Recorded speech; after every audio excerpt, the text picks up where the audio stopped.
These next 4 years if she is reelected, including construction projects at the Jean Leahy Mall, the Riverfront, and Crossroads Mall. Right now, I am sitting on top of HESCO barriers. Now, these are the only things that are keeping this water from getting to this side of town. Now, we wanted to test the body armor, so we put it in this backpack that Alex's son used to take to school.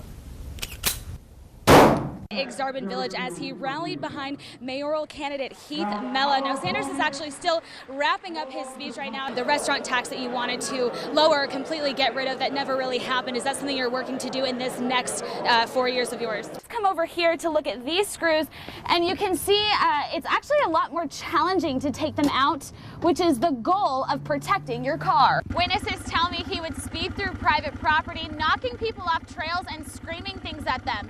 By the time police had gotten there, though, he had already sped off. They took this as a sign to pack up their stores, pack up their homes, and leave. The streets are empty, the roads are blocked, and the stores are closed. It's kind of eerie to be down here with nobody downtown, and it's so quiet. Anyone living and working close to the Cedar River was advised to leave in preparation for the projected 23-foot floods about to hit the city. Basically, everything that wasn't attached is out of the building. The Breadmans work 3 blocks from the river.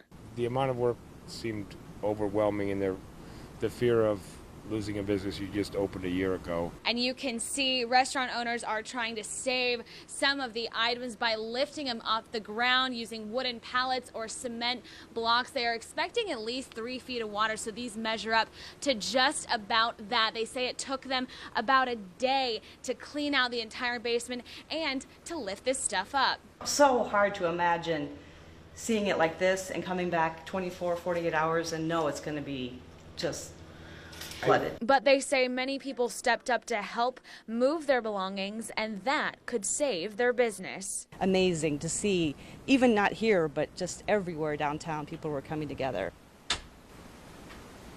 As Breadman locks up and looks into his bar, he knows the next time he walks in, it could be completely flooded. Terrified, actually, just waiting to see. Yeah, it's the unknown is what's really hard to know. There are thousands of charities like this one in Nebraska, and each is required to report how much it spends each year. And that includes how much money goes toward leadership salaries. If you have a 501c3 status, you need to be transparent and be really clear about your mission, how you're spending your money. The CEO of Goodwill Omaha resigned in October after coming under fire for making almost $1 million in 2014. This is a photo from Goodwill's website of McGree in 2010. We took a look at other nonprofits in the metro to see how they compare. You know, I think a lot of us feel comfortable with the salary levels we're at for the level of responsibility that we have. Mike Hornacek has been the executive director for Together since 2012. The nonprofit provides food, housing, and transportation for low-income families. We provide wraparound services such as our pantry. He says he works more than 50 hours per week. The latest tax documents show he made $95,300 in 2015. That's less than 5% of the nonprofit's total spending. Do you think your salary is fair? Yeah, I do. I think it's a fair reward for the work that we've accomplished. In 2012, when I started, there was 5 of us. Today, there's almost 30. The experience of the person, the size of the organization, and that can be budget size, the number of employees, how complicated the work is that they do. 2015 tax documents show that the CEO of Nonprofit Association of the Midlands, Ann Hendry, makes $109,000. Almost 23% of the nonprofit's total expenses. Services that rate nonprofits say this number should be closer to 5 to 10%. Board directors sent us this statement about Hendry's salary, saying in part, the Human Resources Task Force considered 360 reviews completed by NAM staff, individual board member evaluations of Ann, input about Ann's performance from key stakeholders, and other information specifically related to Ann as the CEO.